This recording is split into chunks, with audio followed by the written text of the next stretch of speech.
Good morning, good morning. So we're going to dive right in because I don't like a bunch of fluff. So today we're going to talk about no excuses, only results, and how to get those through people by mastering accountability and 6 laws of competitive leadership, and we'll talk more about that. So at the root of all our problems, and I say our problems because that's me included, is bad leadership. Whether that be with your family, with your wife, with your husband, with your kids, with your organization, with your team, with your crew, with your general foreman, with whoever it is may be, at the root of those problems, no pun intended, is bad leadership. And all of it can be minimized, optimized, avoided, or fixed. So let's look at some of the problems. Engagement and satisfaction. This is from 2023 Global Survey. Is at a soaring 31%. Soaring is not a good word to use for that, right? 31%. So 7 out of 10 of your team are not engaged and not happy. Employee turnover, 52% of them are stressed out. Production. Execution, it takes an average of 8 months for the average employee to become even average production-wise. Right? And 52% of them are quiet quitting, which is horrible for your production. Obviously, safety, talking about life, talking about money, talking about people going home at the end of the day with all of their arms and legs. And then talent acquisition, 47% are looking for a job. What's the solution? The solution is leadership. The solution is implementing a playbook, because I'm a football guy, implementing a playbook of leadership with some very simple key guidelines. You have opportunities, you have obstacles. Your leadership is what's going to decide the outcome. All right, how do we install this playbook? Simple, 3-step plan. Number 1, accountability. Number 2, lead following 6 key guidelines. 6. And then the last one, never forget your ABCs, and I'll tell you a story about that because I was a special education teacher for 10 years. So let's dive in. Let's give some context to what we're talking about today. So what is leadership, and where the heck did I come from, and where did I figure out what leadership is before you're like, who is this guy and why should I listen to him? All right, so some pieces with me about leadership and where I came from. Sports, Jason said I gained 100 pounds. That's me at 327 pounds right there. I gained over 100 pounds in 4 years while playing college football so that I could get on the field and compete and not stand on the sideline. So I went from 220 pounds to 327 pounds in 4 years. Chocolate milk and peanut butter and jelly sandwiches, that'll do the trick. Let me tell you, so if anyone's looking to do that, most humans are not looking to gain 100 pounds, but I know how. Family, I'm a General Motors kid, right? My grandpa right there on the top right, my dad on the bottom left. I was a special education teacher for 10 years. I was a history minor, so I studied very deep in the military and especially with war, which we'll talk a lot about, and then been in business now for a decade. So when we look at leadership, like there's really 3 or 4 different realms. So you got sports, you got military, you got business, and if there's a 4th, it's probably family or home. All right? Leadership is the solution to all obstacles and opportunities in some way, shape, or form. Everything, if you pull the thread on it, it will go back to leadership, probably your leadership. A lot of people ask me this question, are leaders born or made? I can guarantee you every single leader is born. However, it's only a skill. It is a skill. Everyone can learn the skill of leadership with enough intentionality. No one laughed at my joke about every leader being born. No, let it sink in. All right. So what is leadership? It's nothing more than an individual or a group trying to get another group of people to work together, bonus points if they're happy, and accomplish a collective goal. You think about sports, you think about military, you think about family, you think about business. That's all we're trying to do, is get a group of people to work together, right, happily and accomplish something collective, an objective, a goal, whatever that might be. That's what leadership is. That's going to be our context and our lens for the day. Okay, so what is leadership? So let's give us some examples here. Bottom left from the military, Dwight D. Eisenhower. I'm a history guy, and I've studied the military a lot. he is in charge of the two most consequential military campaigns in World War II. Guy in the middle, Tom Brady, like the Patriots or not, like the GOAT or not, it doesn't matter. You can't take away the fact that he won 7 Super Bowls. I think it's fair to say that he has the evidence that he can figure out how to get a group of people to work together and win. All right? And then this guy up here on the top right, Truett Cathy. He's the founder of Chick-fil-A. It is the only fast food restaurant that the franchisors take a percentage of top line and also a percentage of bottom line at the end. The only fast food restaurant that does that because they are that profitable. Okay? All right. Step 1, mastering accountability.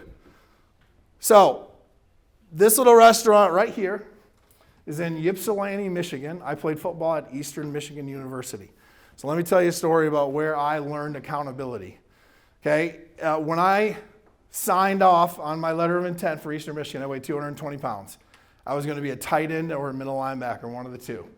They changed coaches. The old laws of like decommitting were not there, so I had to stay committed. And when the coaches changed, they now said, you're going to be a center. I had never played center a snap in my life, and I played football since 2nd grade. Okay? They said, you're going to need to start gaining weight. Hence the 100 pounds gained in 4 years. About 2 years into that, I learned very quickly that the coaches absolutely sucked. They were horrible, okay?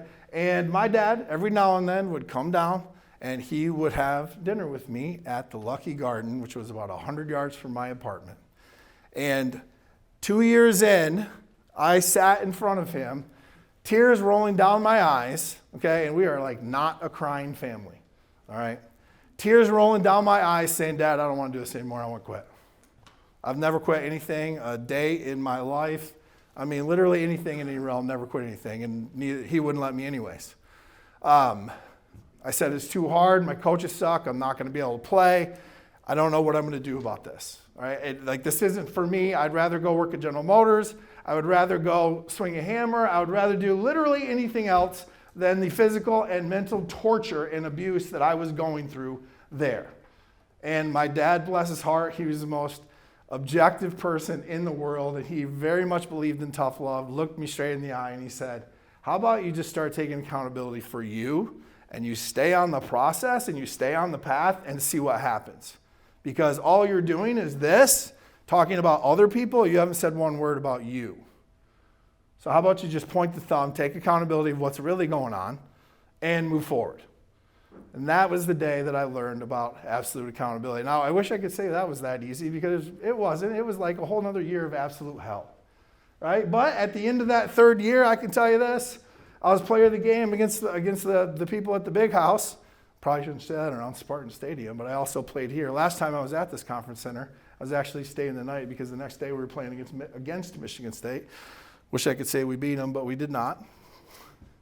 So accountability. So from that day, though, I did start to look at things with a new lens, a lens of accountability, and I found that to serve me very well in everything else in my life. Business, parenting, a husband, any type of sports or team, in my teaching, in my coaching, all of it, and here's what it is. And it's step 1 of how to have results and no excuses, is you got to be accountable for 3 things. Number 1, yourself.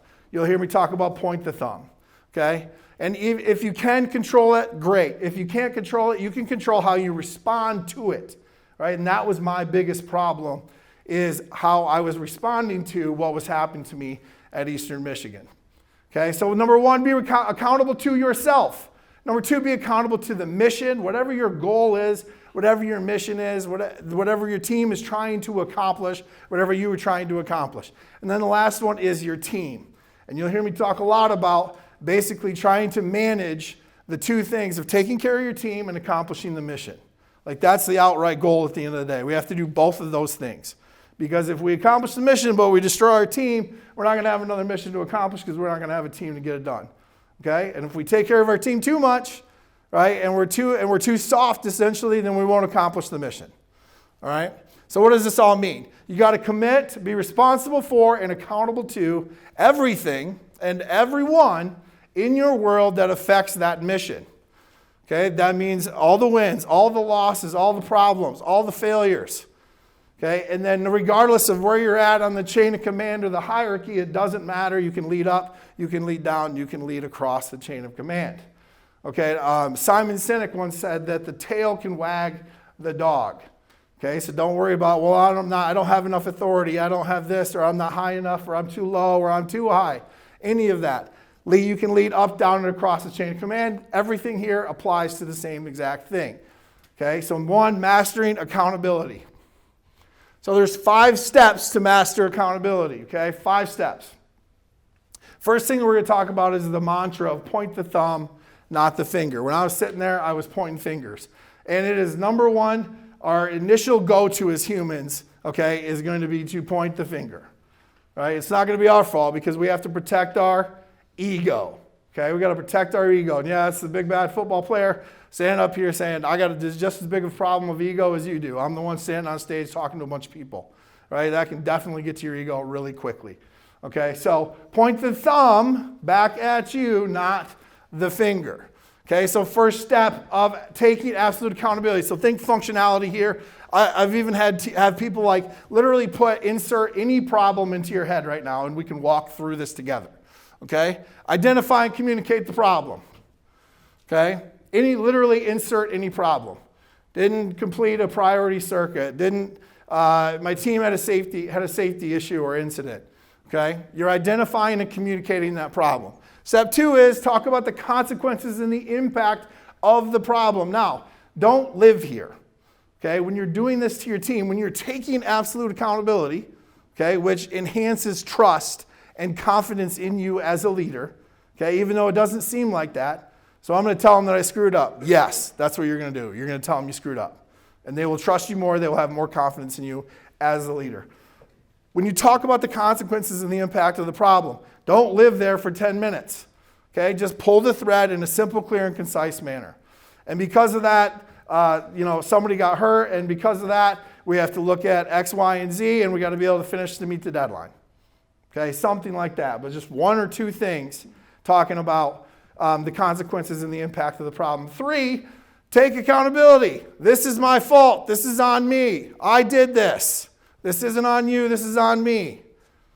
In some way, in that shape, I failed. I screwed up. I was wrong.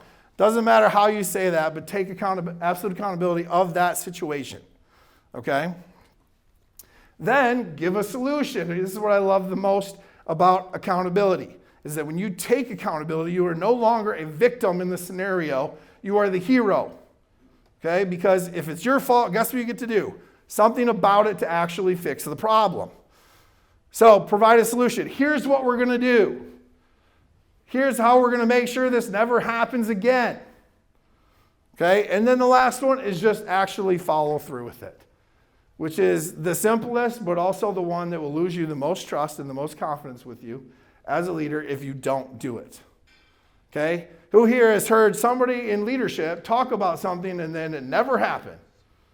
Yeah, everyone can raise their hand. I get it. Don't be a bunch of liars. All right? So that is step 1 of inserting absolute accountability. Okay? Step 2, insert 6 key guidelines in order to lead and operate. Okay? 6 of them. I'm going to list them off and then we're going to go in depth. Okay? And also, anyone that wants any piece of this, I will literally email the whole thing to you if you want. Okay? Number 1, unite and support. These are in order of importance. Unite and support. Number 2, KISS. Number 3, prioritize and execute. Number 4, inform, update, and clarify. One of my favorite. Number 5, distribute and empower. And the last one is innovate and adapt. Let's dig in. What is unite and support? Simplest terms, teamwork. When we define leadership, we've got to get a group of people to work together. Right? And you guys everyone in here might be like, yeah, we do that every day. Okay, well, I can tell you right now, having worked with a vast amount of teams, right, in your industry, that there's a whole bunch of them that don't work together well. All right? I'm not telling any secret that you guys don't know. So teamwork rather than the individual is critical. You need to break down the silos. Okay, whatever silos you have, You can identify them first by who is on an island and who doesn't know what else is going on with other teams. That is immediately how to tell that you have a silo, right? Easy to identify. So break down the silos, promote unity, greatest force known to mankind, unity, and mutually supportive efforts. Heavy on mutually. Okay, we're supporting each other to achieve overall mission accomplishment, which means we need to know the mission. Okay, that we're going to talk about that one in the KISS. And that will lead us to success. So teamwork. Miracle on Ice. Does anybody remember this? Does anybody watch this game? Oh yeah. Man, I wish I could have saw that game. No doubt. So this is known as the #1 sports upset in history. #1 sports upset in history. If we haven't noticed, I'm a sports guy. You're going to hear a lot of sports analogies, okay? Because that's how I operate. #1, and why did that happen? These were nothing but a bunch of college kids, all from different colleges, playing against the Russians, who were all professional, and they beat them. Right? Why is that? There's really only one answer. It's unity. They figured out how to work together. Right? Has everyone seen that movie? It's an amazing movie where he blows the whistle and he's like, again. What happens there? Well, what happens is after about the 119th sprint that they run on ice, one of the guys says, who do you play for? And he finally says, United States of America. Right? That is unity. That is the team above the individual. Okay? So, most important piece of unite and support is relationships. Right? We have to build relationships constantly, nonstop, and always be strengthening them. They trump everything. They trump the chain of command. Anybody ever heard the term, it's not what you know, it's who you know, right? Relationships are critical. So how do you build them? There are tactics to building a relationship, right? Regardless of who you're with, business, home, doesn't matter, okay? Chain of command, up, down, across, doesn't matter. 4 things to build relationships. #1 is trust, okay? Now how do we do that? Well, for all 4 of these, I want you to remember the term, you got to give it to get it. So if you want them to trust you, you need to trust them. Now, be careful here because you got to use a little bit of judgment, right? I'm not going to take my wallet out, hand you my credit card because I've never met you before and say, hey, I trust you, go have fun, right? That's probably going to be pretty stupid. So we have to be very iterative with that and build on it, right? But there's always a place that we can start to give trust because then we'll start to get trust. Other way to build trust is by taking absolute accountability over and over and over and over again, looking for ways. Right? When I'm coaching a new leader, I will say literally look for ways, look for opportunities to take absolute accountability because it'll increase your trust exponentially at an exponential speed. Okay? So that's trust. You got to give it in order to get it. Respect. You got to give it in order to get it. Now, how do you give respect? Well, in every industry, in every team, at every level, respect comes a little bit different with every single human. Right? The things that I respect, somebody else in here probably wouldn't respect them or it wouldn't even matter to them. So you have to find out what their respect language is.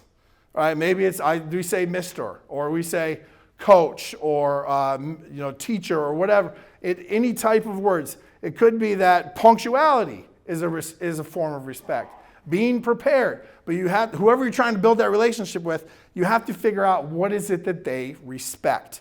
Okay? Which means you got to pay attention. You got to listen. Okay?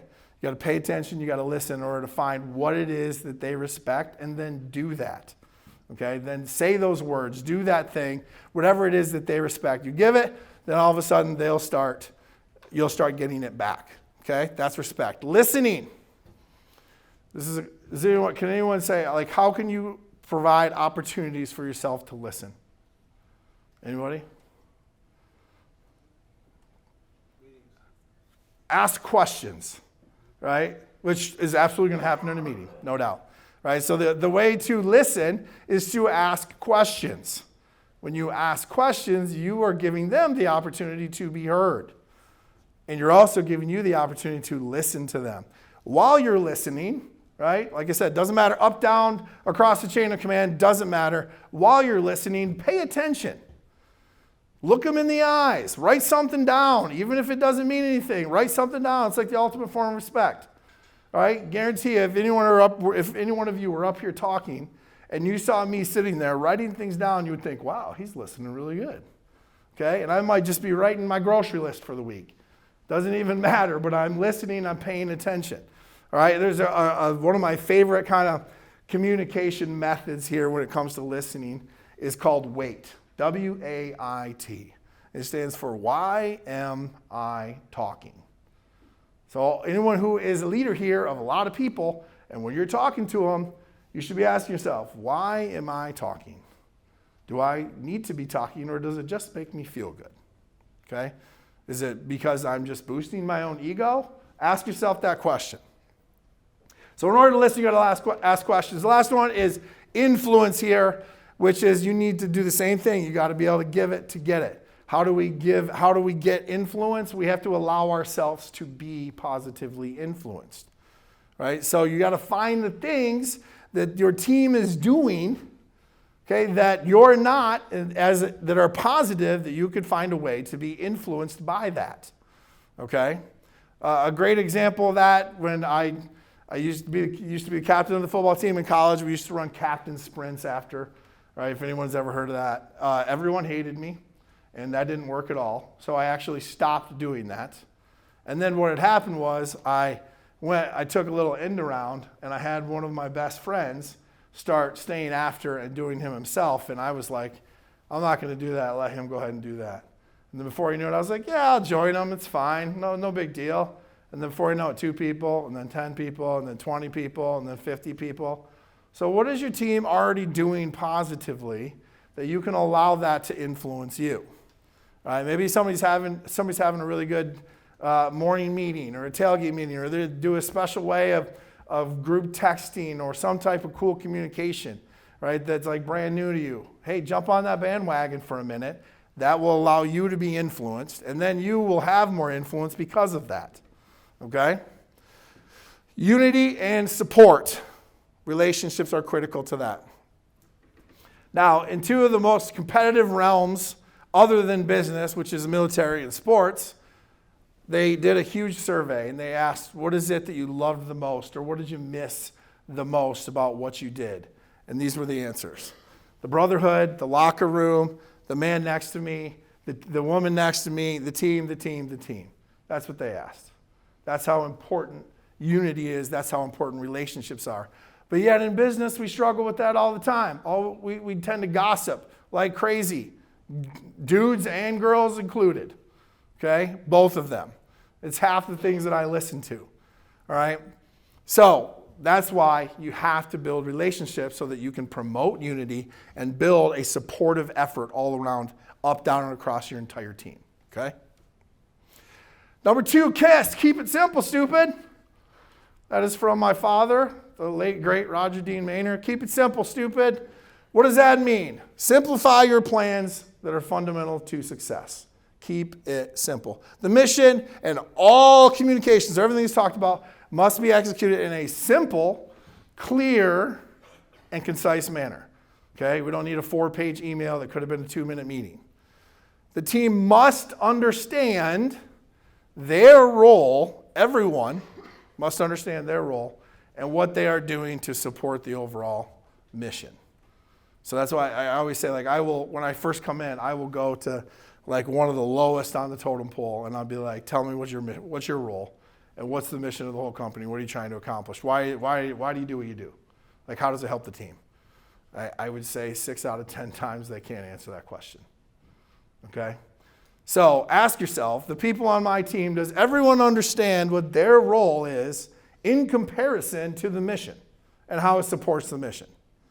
Right? Whether it be some apprentice on a truck or the owner of the whole stinking company and everyone in between. Do they actually understand what that is?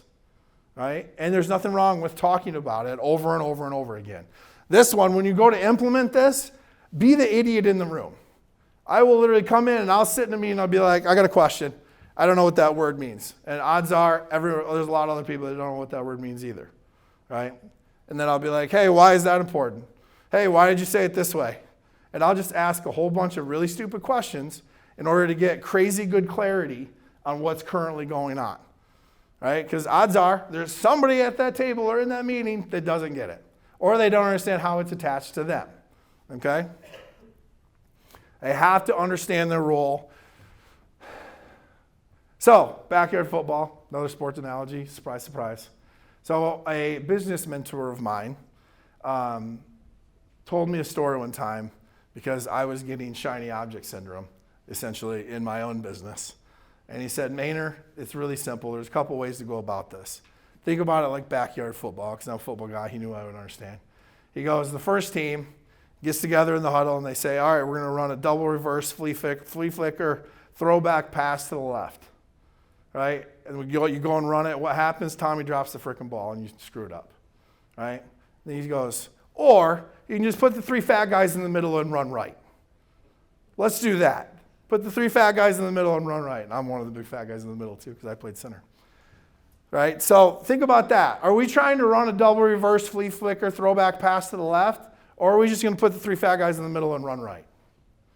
Keep it simple. So let's actually play this out, what this means. So, and this is a cool thing, like just think through this, write it down, put it in your phone, whatever you got to do. But think about just one of your goals right now or one of your team goals. All right, let's win a football game, right? Complete the circuit. What are some action steps needed in order to do so? Here's a hint, 3 of them. Humans can't remember more than 3. So 1, 2, 3, A, B, C. That's it, okay? Keep it simple. 3 action steps needed.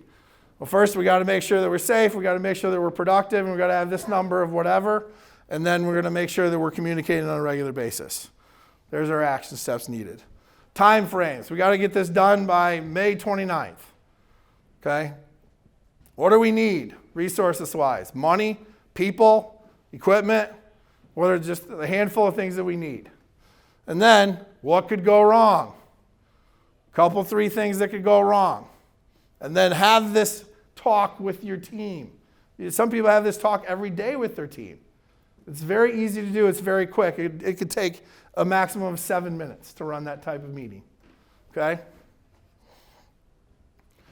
That's the application of it.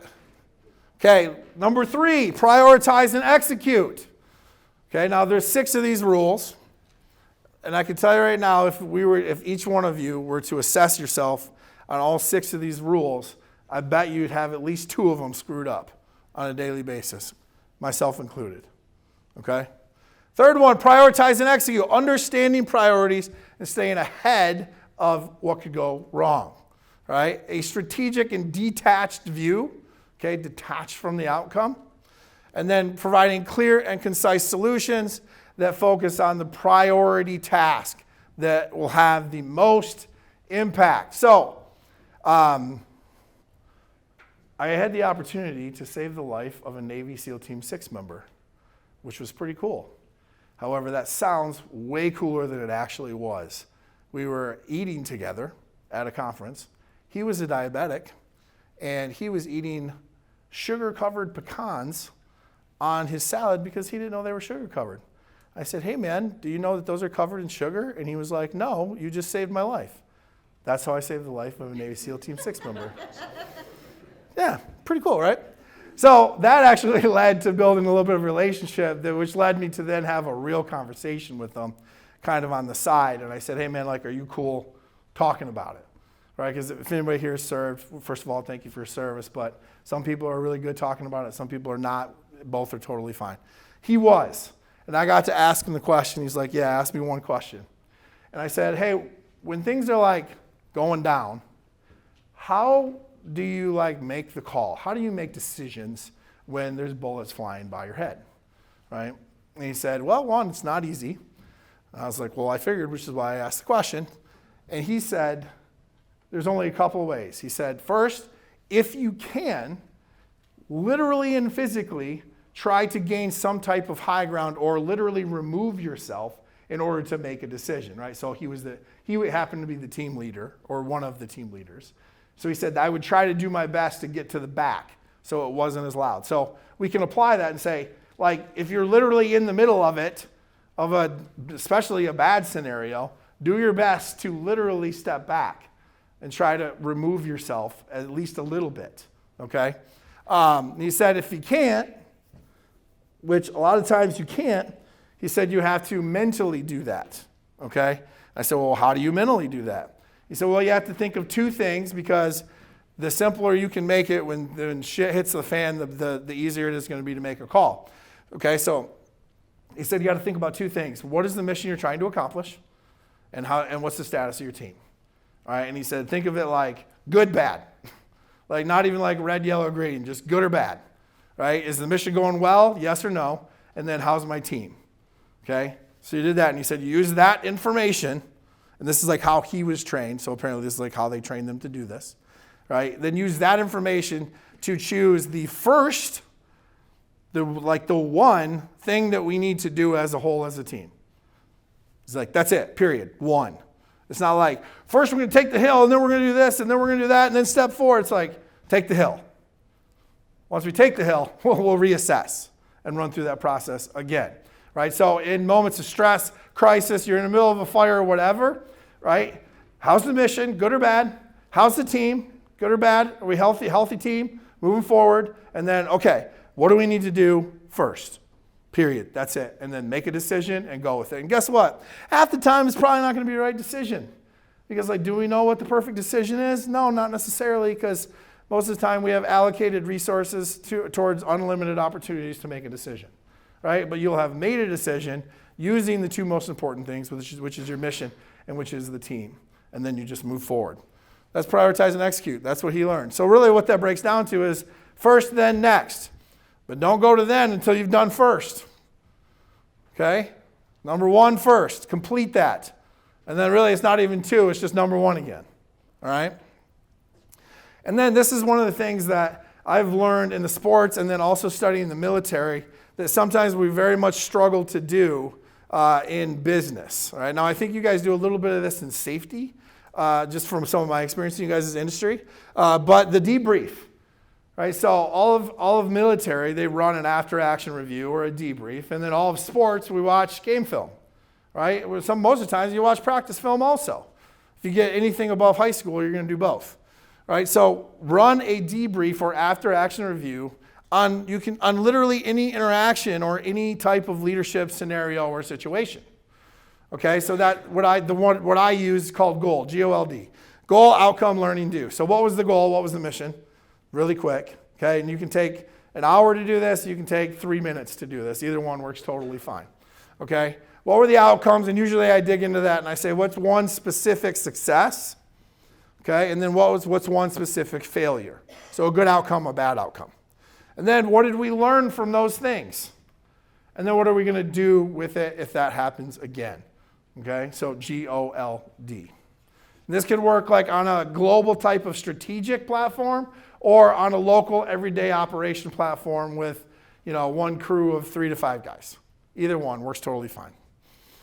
So if anyone's seen this, Stephen Covey put this together, and there's a whole video with it, which I'm not going to show you, but rocks, pebbles, and sand. So if you on the left side, you put the sand in first, right, you got your jar almost full. Right? But a lot of times we will dust the furniture when the house is on fire all the time as leaders. Right? And then you got pebbles, then you got your rocks. So make sure you understand what your rocks are. Okay? So what are your rocks? What are your pebbles? And what's your sand? Put the rocks in the jar first. Then put the pebbles. And then put your sand in the jar. And then it will all fit. Okay? A lot of times this comes up when we say, I need to work on time management, or I don't have enough time, or anything like that. And I say, it's not a time problem, it's a priority problem. Oh, you need to go to the gym. It's like, well, you just need to prioritize going to the gym. Okay? So it's not really time. Everyone's got the same 24 hours. And I'm talking to myself as much as I'm talking to you. Right? It's a priority problem, not a time problem. Number 4, inform, update, and clarify. Basically what this is if something changes, tell everyone about it. Oh, I didn't get the email. Oh, Bob didn't tell me. Susie didn't tell me. I always use Bob and Susie. So if there's any of those names out there, those are always my examples, Bob and Susie.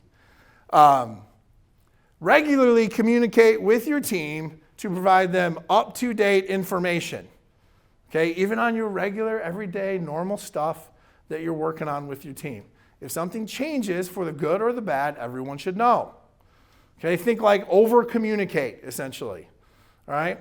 You want to make sure that there's no confusion and no ambiguity by setting very clear, simple expectations and holding people accountable to them in a two-way street, collaboration.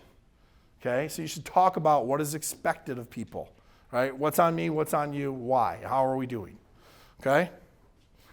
Apollo 13, absolute mess. Houston, we have a problem, okay? The only way that crew got back to Earth is by immense information, clarity, and updates, all right? They had to relay what was wrong back to Earth so Earth could then figure it out, right? So Houston could figure it out, make a model of it, solve all the problems, and then get that information back to them so that they could actually do it. That's nearly impossible, right? And sometimes they didn't even have video. So, Apollo 13, information. Inform your people, update your people, continuously clarify things. Here's how to do that. 4 W's and the H. What are we doing? Who are we doing it with? When are we doing it? Why are we doing it? That one is very most often missed, is the why. Here's why we're doing this, and here's how we're going to do it. And we don't need like a 7-page email for each one of those. Something simple so people can understand. Okay? It's a lot like brushing your teeth. I don't wake up on Saturday and brush my teeth for an hour. I wake up every morning and brush my teeth for 3 minutes. I usually set the timer for my little 4 and 6-year-old for 2 minutes. Right? You brush your teeth every single day. So think consistency, not intensity. We're going to get together and fix this. We're going to have a 2-hour meeting. And like 10 minutes in, everyone's going to be bored and not paying any attention, just checking their phones.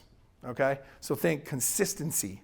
What are we doing to inform, update, and clarify every day, multiple times a day if needed? Okay? So there's just some examples there. Number 5, distribute and empower. So I was a special education teacher for 10 years, and I was a sports coach also for like 15 years. All right, this is from a movie called Dead Poets Society. And essentially what this guy did really well was distribute information and knowledge in which gave the students authority and empowerment to take it and run with it, okay, to actually do something, all right? So let's look at what distribute and empower means. It means that everyone leads, regardless of your spot on the hierarchy or the chain of command or the totem pole. That doesn't matter. And then leaders developing leaders, not just more henchmen, okay? So if you're a true leader, you're going to build other leaders and not be scared for somebody to take your job. You're going to also be working to replace yourself, essentially, okay? And they're going to move where they're free to move, where they are needed in order to provide support where it's needed. And then understand the why behind it. Why are we doing this? Okay? So here's how we walk through this. Teach, train, equip, empower, sustain. You teach with information. So if you're training your leaders, okay, you're trying to distribute information and knowledge to empower people, right? To empower your leaders to get buy-in towards the mission to actually lead the people and accomplish whatever it is you're trying to accomplish. You want to teach them with information. Then you want to actually practice it. Whatever the skill may be, as stupid as it may sound. Okay, I do role play with very high-level leaders all the time. Okay? You practice whatever the skill is. If it's a chainsaw, if it's having a hard conversation, whatever it may be, doesn't matter, practice it. And then give them a tool. Maybe it's a literal physical tool. That's even better, right? Maybe it's a framework. Maybe it's a WAIT. Maybe it's a method, a system, a process, whatever that may be. But give them a tool to use to actually solve the problem. And then have them use it, which then gives them confidence. If they've never done it before, they're not going to be any good at it. And that includes every single one of us. Well, I've never done that before. I'm angry that I'm not good at it. Why? That doesn't make any sense. You're probably not going to be any good at it. So everybody starts to teach sales. It's like your first 100 calls are going to suck, and it's okay. All right, but you have to give them confidence. The only way to get it is through practice. And then the way that you sustain it is by continuously coaching and training it. Okay, so that's how to distribute and empower. That's me as a center. One of the things here as an example of distribute and empower, okay? Another way you can look at this is by distributing authority, like boundaries of authority. So in this scenario here, I was the center. I got to change the pass pro call if I saw a blitz coming. So if the safety rolls down, the linebacker walks up, I can call, hey, doggy left. When the call was man-to-man. The call was 60 pro, but because I see that blitz, I can change it to doggy left. Okay, without anyone, it's like a quarterback calling an audible essentially, but it's the center. Okay, same type of thing. And I had the authority to do that within my boundaries of when that happens, I get to do this. Okay, so do your people know their boundaries of authority? Where does it start? Where does it stop? Sometimes it's a dollar amount, sometimes it's a time amount, sometimes it's people. But think about that. Do your people know their boundaries of authority? Then number 6 is innovate and adapt. Everything changes. People change. The pandemic and COVID taught us that. Okay, the only constant is change. You're seeing right now younger and younger crowds come in, young millennials and Gen Zers, and then alphas, I think is what they're called. Alphas that are coming into your workforce. Right? These things are absolutely crazy, and the communication and leadership of them are very different. Okay, so people change, technology changes, tools change. Circumstances changes, the market changes, equipment costs go up, go down. Do they ever go down? I don't think they ever go down. Mostly go up, I would say.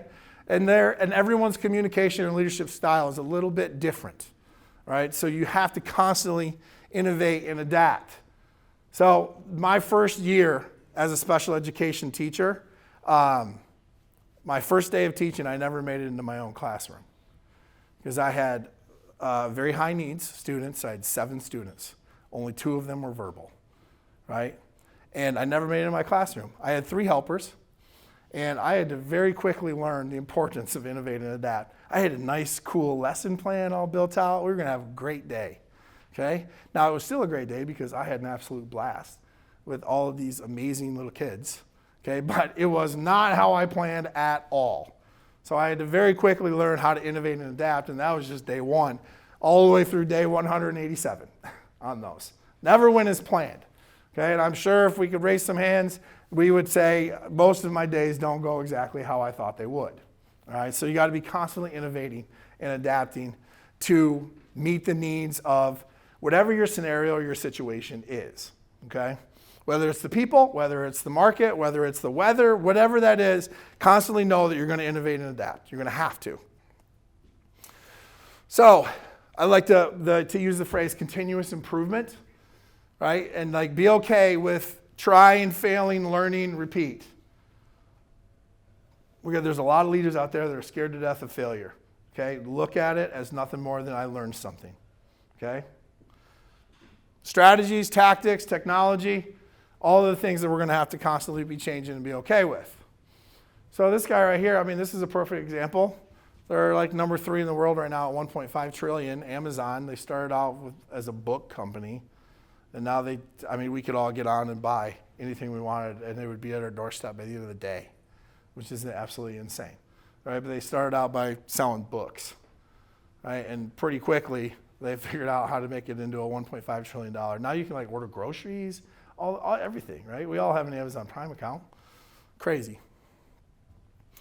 Okay, all 6 of these things, actually 7, accountability and the 6 laws of competitive leadership, they're not incredibly complicated. However, they are difficult to implement consistently on a regular basis on an everyday operation level, on the local level. You have to constantly be reminding yourself in order to follow these 6 things and not screw them up, right? All of us screw them up every single day, me included, okay? So remember, we have to apply these things nonstop. We have to always be assessing ourselves, right? One of the most amazing basketball players ever to play the game, Kobe Bryant. He said, never get bored with the basics. So he would get there 2 hours early and do the most simple footwork drills possible for hours on end before playing a game. Okay? The most simple ones, and he's one of the best jump shooters to ever play the game. All right? Him and probably Jordan. So never get bored with doing the basics. So, step 3, last step, we're almost there. Never forget your ABCs. What are the ABCs? Always be coaching, always be training, always be continuously improving everything and everyone. You're always looking at ways to get better. You're looking for opportunities. If you're talking to someone, act like they have the golden nugget to life while you're listening to them. Okay? You're always coaching, always training, always trying to get your people better. That is the name of the game of leadership. They create leaders. The GOATs, the greatest of all time, and yes, this is a double negative for a reason. They never not do the basics, never not do the fundamentals, regardless of capacity, opportunity, success, or failure. Put the 3 fat guys in the middle and run right. Never not do the basics, regardless of capacity, opportunity, success, or failure. Even though he was a 7-time MVP, Tom Brady, after he won his 7th Super Bowl, took 4 pages of notes on an inside run drill, okay, while watching film, even though he had just won his 7th Super Bowl. You wonder, oh, why are they so good? Because they always do the basics. Always. They never stop. Most important mindset to have, humility. Always check your ego. Most important skill set to have is communication. So what's at stake here if we don't do anything and if the status quo is okay? Well, some of the things we talked about at the beginning of the problems. Costs are probably going to go up. Profit's going to go down. You'll have C players. Your productivity is going to go down. Your quality is going to suffer. Your customers aren't going to be happy. You're going to miss deadlines. Essentially, you're going to be stressed, frustrated, and you're going to be a fireman. What's possible?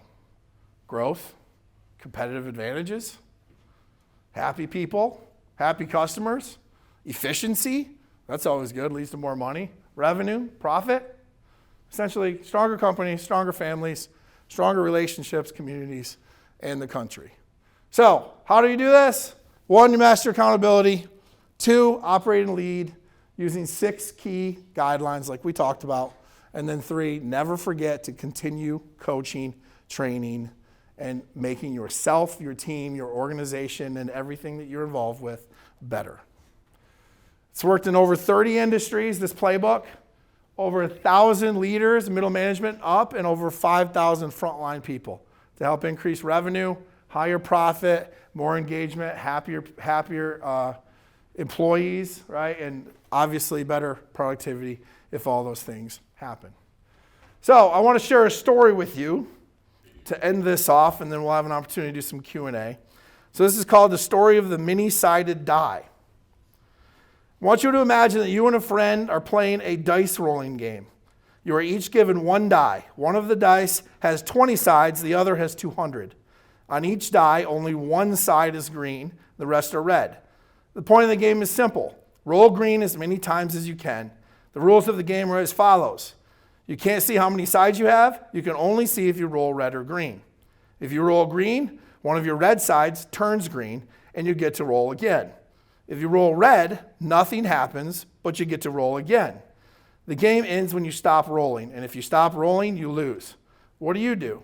You roll. When you roll red, you pick up the die and roll again. When others roll green, you pick up your die and roll again. When you roll green, you pick up the die and roll again. You keep telling yourself one thing. The more I roll, the more greens I get. At first, you roll green once in a while, but as more red sides turn green, the green happens more. With enough rolls, hitting green becomes more the rule than the exception. What does your friend do? They roll a few times and hits red each time. They see that you roll green and complains that you must have a die with fewer sides. They reason, it's the only way you could have rolled green before them. And although you did, you also rolled many more times. So which is it? In either case, they roll a few more times in frustration and hit a green. But then they complain about how long it took. They spent more time watching you and complaining than actually playing. Meanwhile, you've hit your green streak. It's much easier for you, they tell themselves. You hit greens every time. The game is rigged, so what's the point? They quit. So who got the die with the 20 sides? Who got the die with the 200 sides? If you get the game, then you see, once you roll enough times, the die you're given doesn't matter. Die with fewer sides might roll green sooner. Die with more sides might roll green later. But a die with the green sides always has a chance of rolling green if you roll it. Every die hits green. Every die hits its green streak when rolled enough times. All of us get a mini-sided die. And look at the other players, and you have no idea if it's their 100th roll or their 1,000th roll. If you don't know how good other players are when they start, you can only see how well they do it now. But if you understand the game, you also know it doesn't matter. A few begin playing early, others begin playing much later. The rest sit on the sidelines complaining about how lucky the players are. I guess so, but they're luckier because they play. And when they hit red, which they always do, they didn't quit. They rolled again. Learning to lead yourself, your family, your organization, and your team at work is a lot like the game of the mini-sided die. You did not know it will work until you try. And when you start leading, you'll probably hit red on your first rolls. But if you try enough times, you will hit green. And when it works, you have a better chance of getting it to work again. The more you do it, the easier it gets. You begin to understand the competitive game of leadership. No matter how many players there are or the number of sides on the die you're given, you start to see the only two guarantees. The more times you roll, the better you get. If you quit, you lose. So here's my final promise. You cannot quit if you do not. You cannot lose if you do not quit. So your team needs you. Your family needs you. Your organization needs you. You need you. So don't settle for status quo. I absolutely hate status quo, and I hate victim mentality.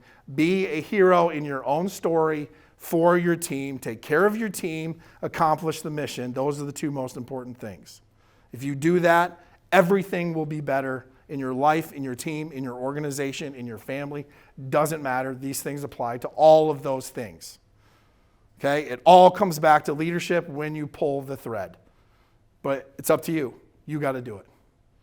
Thank you.